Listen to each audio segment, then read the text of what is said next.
In nature, it is not always about what you're looking at, but about what you see, how what you see, learn, and experience relates to you as a human being. It is about life explored. That is my opinion, anyway.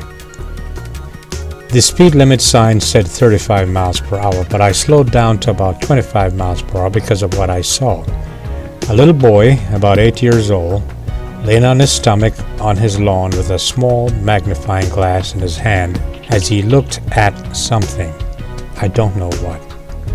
A budding nature lover, I thought, and that scene put a smile on my face and inspired this micro video. Two things. He was outdoors doing what I would like to believe what he loved best, and he was developing a lifelong passion. If I were able to talk to him, I would have encouraged him to be himself and embrace his love affair with life and with nature. Ironically, that same day I saw an adult, a man I know very well, bending over on his lawn as he watched and tried to catch crickets. He was childlike in his admiration of nature. But back to the little boy. If I were able to talk with him, I would share this insight, that in the not-too-distant future he'll have to decide whether or not to make a living or choose to embrace and pursue his happiness. Don't get me wrong. Making money, that is, the pursuit of money, is what makes a lot of people happy. The accumulation of things and the flash of seeming wealth is what makes many people tick. But there are other times when the pursuit of happiness is not congruent with making money. Great if it is, but life does not end if it isn't.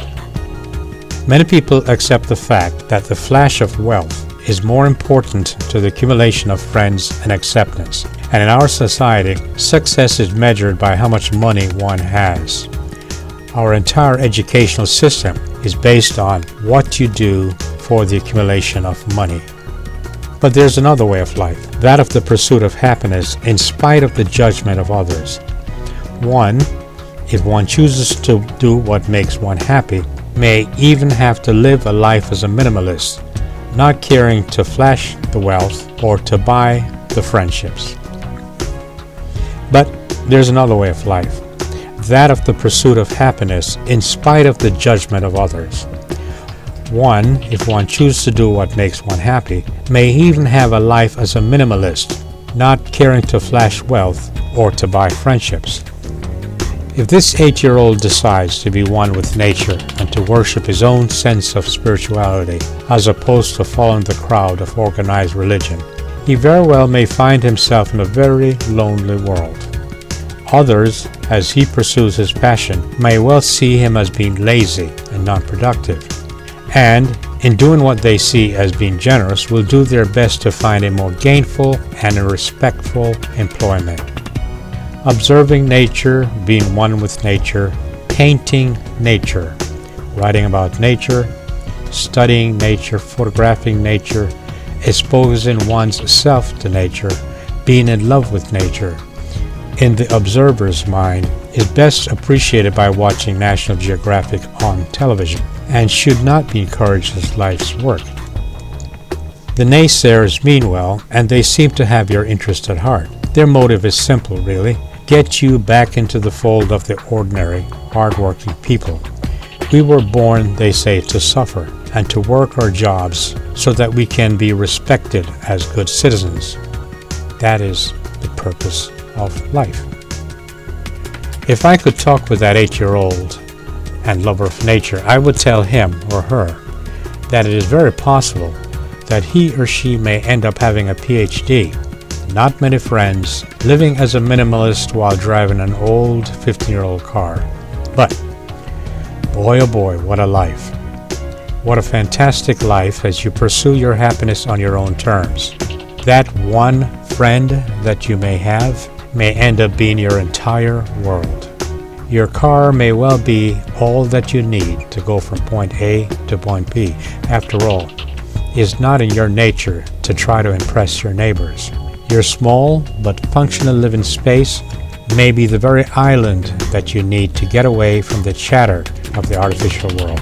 And when you sleep at nights, You sleep well, not encumbered by the anxiety of debts, not chained by making fashion statements based on the facade. Your dreams are vivid and suggestive, and the ideas flow like water over a stone. And boy, oh boy, what a beautiful life.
And what about me? I was like that 8-year-old. My love affair with nature was a survival technique for me. I trusted what I saw, and I admired the beauty of all things that I saw up close. I tried to catch a bee between two halves of an avocado seed, and the bee bit me. The consequence of my misdeed was swift and painful. The honesty of nature was assured. I got caught in the rain and was soaking wet and cold, and so was everything else that felt the rain that day. The impartiality of nature made its mark. I was hungry in the hills and found an orange tree, and I ate my fill. Yet there was more than enough left over. The abundance of nature's was amazing. So many lessons for an 8-year-old to learn, not the least of which was that I was one with it all, not separate from it. I was not an alien in a world that was non-supportive. Outside of nature, I sometimes felt like an alien in a non-supportive adult world. The greatest lessons are, I think, that life is beautiful and that one true friend can be my world. But more than one true like-minded friend is heaven.